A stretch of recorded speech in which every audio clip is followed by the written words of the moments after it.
Kanalıma hoş geldiniz. Bugün sizlere orkidelerinizin yaz ayınca bol bol çiçekli olabilmesi için ve çiçeksiz orkidelerinizin de yeniden çiçek dalı çıkarabilmesi için 3 önemli yöntem göstereceğim. Orkideleriniz yazın bu şekilde bol bol çiçek açabilir. Bunun için dikkat etmeniz gereken bazı noktalar var ve aynı zamanda uygulamanız gereken bazı yöntemler var. Hemen sizlere orkidelerinizin bu şekilde bol çiçekli olabilmesi için neler yaptığımı ve yeni yöntemi hemen göstereceğim. Yaz aylarında orkideler daha fazla su kaybeder ve daha çok vitamine ve gübreye ihtiyaç duyar. Bu durumda orkidelerinizin vitamin desteğini sağlamak için ve doğal gübrelerle beslemek için ben muz kabuğu kullanıyorum. Muz kabuğunun özellikle beyaz kısmı çok faydalı. Bunu çiçeklerinizde besin takviyesi olarak kullanabilirsiniz. Zengin mineral desteği sağlar. Şimdi bunu nasıl kullanacağız? Özellikle az çiçeği bulunan takipçilerim için bu tarifi gösteriyorum. Bir su bardağı yani 200 milim suyun içerisine sadece bir muz kabuğunu koyuyorum. Ve bunu bu şekilde bir gece bekleteceğim. Yani 12 saat bekletiyoruz. Bir gece sonunda tekrar son haline bakacağız. Evet, bir gece beklettiğim muz kabuğu suyum artık orkidelerim için hazır. Özellikle birinci yöntemimizde hem çiçekli orkideler hem de çiçeksiz orkidelerdeki kullanımını size göstereceğim. Bu çiçekli bir orkidem. Çiçekli orkidelere gübre verilir mi? Evet, verilir. Özellikle çiçekli orkidelerin yeni kökler çıkarmaya devam edebilmesi ve yeni tomurcuklar çıkarmaya devam edebilmesi için veriyoruz. Çiçeksiz orkidelerde de eğer yapraklar yumuşamaya başlamışsa ve çiçeklerini döktüyse hızlı bir şekilde yeniden çiçek dalı çıkarabilmesi için her bir saksıya en az 5 yemek kaşığı kadar muz kabuğu suyu veriyoruz. Muz kabuğu suyunda bol miktarda potasyum vardır ve potasyum özellikle çiçeklerin çiçek açmasında ve sağlıklı kökler çıkarmasında çok etkili olan bir mineraldir. Bu yüzden mutlaka bütün çiçeklerinize potasyum desteği sağlamanız gerekiyor. Özellikle orkidenin tomurcuklarının hızlı bir şekilde büyümesine de yardımcı olur. Yine çiçekli orkidelerinize de 5 yemek kaşığı kadar bu karışımı ayda bir kere yaz ayında verebilirsiniz. Çok faydası olacaktır.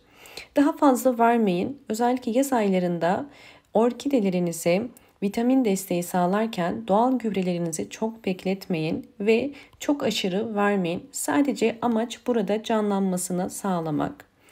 Hemen ikinci yöntemimize geçiyorum. İkinci yöntemde bakın bir gece beklettiğim muz kabuklarının iç kısmı iyice yumuşadı. Buradaki amaç gördüğünüz üzere ortaya çıkan bu mineralleri özellikle orkidenin yumuşayan ve solan yapraklarına yeniden canlandırmak için bu şekilde üzerine bu muz kabuğuyla gördüğünüz üzere siliyorum. Bunun orkideye özellikle faydası yaprakların canlanması, yumuşayan kısmın yeniden yapraktan gübre alarak sertleşmeye ve parlak ve canlı gözükmesine yardımcı olur. Bu yöntemi orkidelerinize haftada bir kere uygulayabilirsiniz. Bakın yine aynı şekilde muz kabuğunun beyaz kısmını orkidenin yapraklarına bu şekilde siliyorum. Ve böylelikle gübre desteği de sağlamış oluyoruz. Fakat burada dikkat etmeniz gereken bu tarz uygulamalarda bunu kesinlikle günlerce bu şekilde bekletmeyin. Ben bunu 2 saat bekleteceğim ve kurumasını bekleyeceğim. 2 saat sonra bunu tekrar yapraklarını sileceğim. Çünkü bütün meyvelerde bildiğiniz üzere meyve şekeri vardır. Özellikle sıcak havalarda bu şekilde günlerce beklerse böcek ya da sinek çekebilir. Bu bütün meyveler için geçerlidir. Sadece doğru kullanımı önemli. Şimdi bunu kuruması için bekletiyorum. Evet, 2 saat bol ışık alan bir yerde beklettiğim orkide yapraklarım kurudu ve şimdi üzerindeki meyve şekerinin kalıntılarının kalmaması için bir ıslak mendil ile yaprakları bu şekilde siliyorum. Yaprakları bu şekilde ıslak mendil ile sildikten sonra bol ışık alan bir pencere kenarına koyun ve orkidenizin bol ışık alması yapraklarının özellikle canlanıp sertleşmesi için çok fayda sağlayacaktır. Üçüncü yöntemde orkidenin eski çiçek dallarının boğum yerlerinden yeniden nasıl çiçek dalı çıkar bunu göstereceğim. Bakın bunlar boğum yerleri. Bu boğum yerlerini nasıl yumuşatabiliriz? Yine muz kabuğu suyumu bir püskürtme kabının içerisine koyuyorum. Ve içerisine koyduğum muz kabuğu suyunu orkidenin boğum yerlerini sıkacağım. Bunu özellikle yaz aylarında 2 günde bir ya da 3 günde bir uygulayabilirsiniz. Bakın bu şekilde hafif sıkıyorum. Buradaki amaç orkidenin boğum yerlerini yumuşatmak ve nem sağlamak. Çünkü kabuk ne kadar fazla nemli olursa o kadar hızlı bir şekilde çiçek dalı burada filizlenecektir. Gördüğünüz üzere bu kuru boğumların içinde küçük orkide filiz dalları var. Bunlar da ancak yumuşadığı zaman, yani nem oranı yüksek olduğu zaman çıkar. Evet, bütün boğum yerlerini sıktım ve sizlerle orkidelerin nasıl çiçek dalı çıkardığını, sonuçlarını da paylaşacağım. Videomu eğer buraya kadar izleyip beğendiyseniz hemen beğen tuşuna basıp kanalıma da abone değilseniz eğer bana destek olmak için abone olabilirsiniz. Gördüğünüz üzere orkidelerin boğum yerlerinden bu şekilde ya keiki ya da çiçek dalı çıkar. Yani bu orkidenin cinsine göre değişebilir.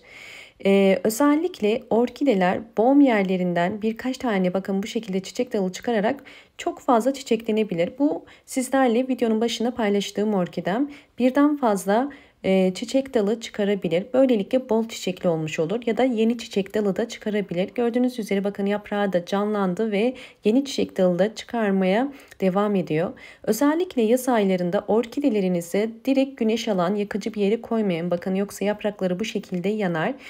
Perde arkasından ya da sabah ya da ikindi güneşini çok kısa süreli alan bir yere koyarsanız bende de olduğu gibi bakın bol çiçekli olur. Orkidelerinizin özellikle çiçek sayısının fazla olması bol ışık yani güneş almasına da bağlı. Orkideleriniz eğer güneş almaya alışıksa kısa süreli güneşlerde hiçbir zararı olmaz yaz ayında da. Sadece destekler gelişimini. Umarım bu anlattığım bütün püf noktalar sizler için faydalı olmuştur. Videomu buraya kadar izlediyseniz ve beğendiyseniz hemen beğen tuşuna basıp kanalıma da abone değilseniz eğer abone olabilirsiniz. Bol bol yorumlar yapıp yorumlar kısmına da sorularınız varsa sorabilirsiniz. Yeni videolarımdan haberdar olmak için sağ köşedeki zil sesini açıp konuma getirmeyi unutmayın. Hoşça kalın, sağlıkla kalın.